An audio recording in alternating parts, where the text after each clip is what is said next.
यहाँ पे mister Fang की ग्रैंड माँ कहती है कि जो लड़की पहले तुम्हारी हो उसी से तुम्हें शादी करना होगा। क्या तुम्हें पता है ना कि हमारे ख़ानदान में क्या चल रहा है। जहाँ कहता है मिस्टर फैंग, दादी ऐसा कुछ भी नहीं है, वो सब बात को मैं नहीं मानता हूँ। तभी वो दादी होटल के फोटोग्राफ्स को दिखाती है और कहती है ये क्या है, इसके बारे में क्या कहोगे तुम। यहाँ पे कहता है दादी माँ, इसने जानबूझ के ऐसे किया। जहाँ निजी कहती है सॉरी, ऐसा कुछ भी नहीं हुआ है, वो बस मैं ड्रंक थी और मैं गलती से तुम्हारे रूम में आ गई थी, आई विल एक्सेप्टेड। जहाँ वो कहती है मुझे खुद तुमसे शादी नहीं करनी है। जहाँ कहता है मिस्टर फैंग, मैं खुद तुमसे शादी नहीं करना चाहता जिसको होटल में एक वेटर हो और उसकी कोई इज्जत ही ना हो। जहाँ ग्रैंड माँ कहती है अपनी बकवास बातें बंद करो तुम दोनों। जहाँ निजी कहती है ग्रैंड माँ, हम दोनों एक दूसरे के लिए नहीं बने, हम दोनों एक दूसरे से बहुत अपोजिट है। लेकिन ग्रैंड माँ कहती है तुम दोनों को ये शादी करनी होगी, वो भी मेरी वजह से, और ये चीज़ मेरी तरफ से हाँ है, कोई ना नहीं कह सकता। अब मिस्टर फैंग और निजी दोनों चुप हो जाते हैं। जहाँ मिस्टर फैंग एक कॉन्ट्रैक्ट भेज देता है निजी को। जहाँ निजी कहती है ये क्या है, तो कहता है इस पर साइन करो, 3 महीने तक तुम मेरे रिलेशन में रहोगी एंड देन तुम खुद मुझे डिवोर्स दे के चली जाओगी। जहाँ निजी को लगता है कि ठीक है, अगर ऐसी बात है तो ठीक है, क्योंकि वो भी उसके साथ तो रहना चाहती नहीं थी, तो वो साइन कर देती है उस कॉन्ट्रैक्ट पे और कहता है तुम्हें जो पैसे चाहिए वो मुझे कह देना, समझना कि तुम एक मेड हो मेरे लिए, और 3 महीने तक मैं जो भी काम करवाऊँगा तुम्हें करना है और मैं उसके पैसे पेड करूँगा।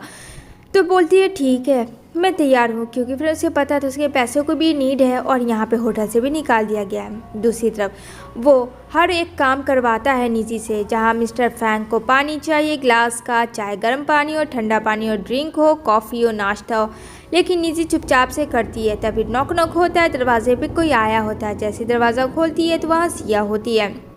सिया निजी को देख के तो 2 सेकंड के लिए एकदम से खामोश हो जाती है और कहती है तुम कौन हो यहाँ पे। वो कहती है आप आइए ना अंदर। जहाँ जाती है और मिस्टर फैंग में चिपक जाती है और कहती है हाय, मैं तुम्हें कितना मिस किया डियर, तुमने तो एक कॉल मैसेज भी करना ज़रूरी नहीं समझा।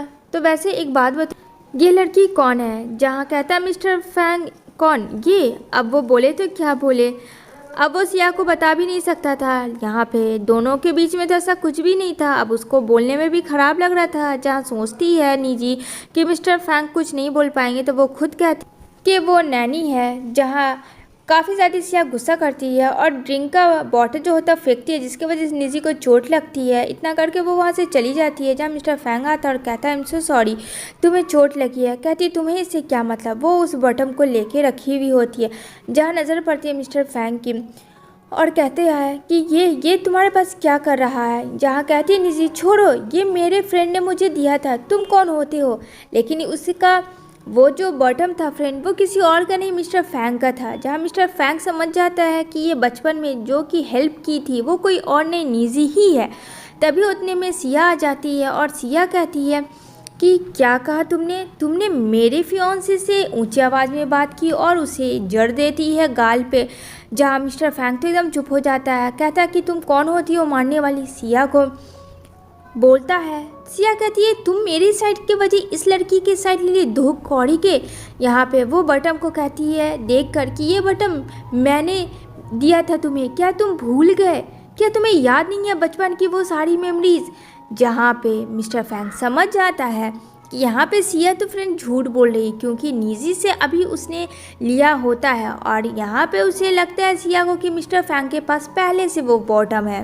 जहाँ कहता है तुमने मुझसे झूठ क्यों कहा। यहाँ पे वो कुछ नहीं बोलती है और वो वहाँ से चली जाती है। दूसरी तरफ मिस्टर फैंग जो है निजी को वो दे देता है। जहाँ निजी कहती है कि नहीं ये तो तुम्हारा ही था ना, तो इसे तुम रख लो, जो कि तुमने मुझे बचपन में दिया था और तुम्हारी और मेरी लाइफ बहुत अलग। इतना करके वो जाने लगती है तो वो उसे किस करने लगता है जोर से। जहाँ कहती है ये क्या कर रहे हो और वो उसे पुश कर देती है। जहाँ मिस्टर फैंग समझ जाता है कि वो बचपन वाला प्यार कोई और नहीं निजी है। निजी भी समझती है, लेकिन फ्रेंड अब निजी में बहुत चेंजिंग आ चुकी थी, क्योंकि मिस्टर फैंग और निजी की लाइफ बहुत चेंज हो चुकी थी। जो कि वो कहता है कि नहीं तुम ऐसे नहीं जा सकती हो। ये सब दादी देख के बड़ी खुश थी इन दोनों की छोटी छोटी नोक-झोंक को। तभी निजी सोफे पे सो जाती है, लेकिन मिस्टर फैंग आता है और निजी को अपनी गोद में उठाता है। कहता है ओह माय गॉड, देखने में पतली है बट है बहुत ज़्यादा हेवी। जब नेक्स्ट डे मॉर्निंग में निजी की आँख खुलती है तो मिस्टर फैंग को अपने पास पाती है, जो काफ़ी ज़्यादा डर जाती है, क्योंकि फ्रेंड फिर से उसे होटल वाला सीन याद आ जाता है। यहाँ पर वो कहता है क्या हुआ मेरी जान को। कहती तुमने क्या किया। कहता बस मैंने तुम्हें सोफे से यहाँ लाया। तब वो यहाँ पे वो लोग पार्टी करने के लिए सोच रहे होते हैं, लेकिन कहती है कि मुझे फिर से जॉब पे करना है, जहाँ उसे ज्वाइन करवा देता है मिस्टर फैंग। लेकिन फिर उसका जो एक्स बॉयफ्रेंड था वो उसके साथ मिसबिहेव करता है। यहाँ पे निजी कहती है तुम्हारे पास तो ऑलरेडी कोई और है, तो छोड़ो मेरा हाथ, ये बदतमीज़ी मत करो। लेकिन मिस्टर फैंग कहता है ये मेरी फियांसे है और मेरी फियांसे को कोई ऐसे टच करे मुझे पसंद नहीं है, this is my last warning. जहाँ कहता है सॉरी बॉस, मुझे माफ़ करना, और लू वहाँ से चला जाता है। जहाँ निजी ये सब देखती है और मिस्टर फैंग को थैंक्स कहती है। दिन कहता है चलो पार्टी में रेडी हो जाना। अब यहाँ पे जैसे निजी ड्रेस पहनती है, मिस्टर फैंग की तो आंखें गोल गोल से घूमने लगती है निजी को इतनी खूबसूरत को देख के। जहाँ दादी कहती है मैंने कहा था ना मेरी बहू गलत नहीं हो सकती, ये तो सच में बहुत प्यारी है। लेकिन निजी को वोमिट होने लगता है। अब मिस्टर फैंग काफ़ी डर जाता है और कहता है तुमने रात में क्या खा लिया था, मैंने मना किया था चिकन मटन मत खाया करो इतना हैवी, लेकिन तुम हो कि मेरी बात ही नहीं सुनती हो। अब यहाँ पे दादी और डॉक्टर काफ़ी हंसते हैं। जहाँ कहता है डॉक्टर घबराने की कोई बात है, ये प्रेग्नेंट है। दोनों तो ऐसा रिएक्ट करते हैं मानो दोनों ने फर्स्ट टाइम ऐसा कुछ सुना हो। जहाँ दादी जी काफ़ी हंसती है और डॉक्टर भी। देन ये बात जब निजी के बारे में सिया को पता चलती है तो सिया का रिएक्शन तो आप लोग देख ही रहे हैं। इधर मिस्टर फैंग निजी को पार्टी में लेकर अटेंड करता है। जब से उसे पता चलता है कि वो प्रेग्नेंट है तो काफ़ी ज़्यादा केयर करता है। लेकिन सिया निजी को बुलाती है तो वो चली जाती है उसके पास, क्योंकि निजी के दिल में ऐसा कुछ नहीं था।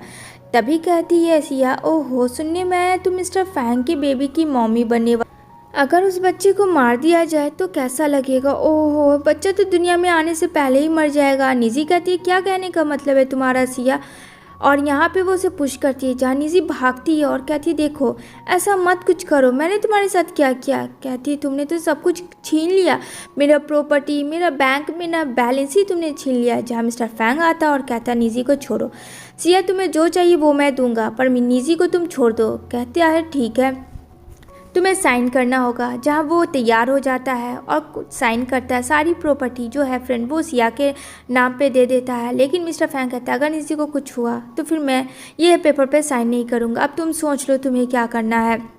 जहाँ सिया को तो प्रॉपर्टी चाहिए था और उसने तो झूठ मूठ का निजी का बचपन का फ्रेंड बनने की नाटक करी थी मिस्टर फैंग के साथ उतना दिन तक। तभी वो पेपर लेकर चली जाती है। यहाँ पे निजी काफ़ी ज़्यादा वरिड हो जाती है और निजी सोचती है कि उसे ऐसा नहीं करना चाहिए था। जहाँ कहता है मेरे लिए तुम बहुत इम्पोर्टेंट हो, पैसा तो मैं कमा लूँगा लेकिन तुम को अगर मैं गवा देता तो मुझे तुम कभी नहीं मिलती। दूसरी तरफ सिया जब कार ड्राइव कर रही होती है तो उसका ब्रेक फेल हो जाता है और वहीं पे उसका अंतिम डेथ डिसाइड हो जाता है। देन नेक्स्ट सीन में यहाँ पे मिस्टर फैंग निजी के गले में बैंडेज कर रहा होता है जो कि काफ़ी ज़्यादा छोटे थी, और निजी को सॉरी कहता है कि उसके वजह से ये सब हुआ, बट अब टेंशन नहीं, अब ऐसा कुछ भी नहीं होगा क्योंकि वो और ज़्यादा केयर करेगा।